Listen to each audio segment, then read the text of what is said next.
compute virtualization, and that's the basic level.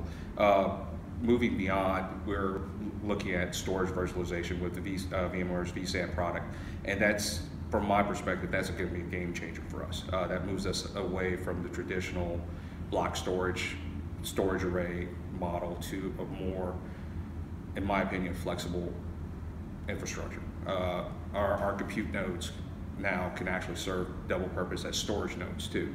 It allows us a lot more redundancy. It allows us to spread our compute, our storage pool across multiple physical hosts, and that adds resiliency to us.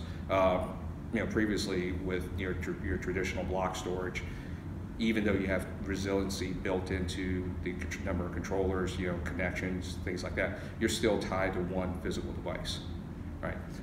With storage virtualization like vSAN, we now have multiple devices that are VMs, or objects to be stored on. And there's multiple copies across this farm. And if we lose one node, it's available on a different node. Barring catastrophic data center failures, smoking type, hole type scenarios, it's a lot more resilient, right? And in addition to storage virtualization, we're also looking into network virtualization with our vSAN, NSX products from VMware. That gives us a lot more flexibility back to development modes where we can span up ad hoc networks, span up sandboxes that's totally isolated for development use.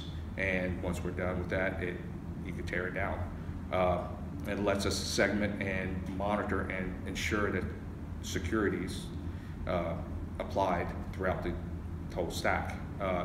From within NSX, we can see what's talking to what a lot more simply than touching multiple tools, multiple devices, and that is also a game changer. It basically, with these products, it's kind of a multiplier, a force multiplier, right? It allows us to do a lot more work with a less headcount, smaller team.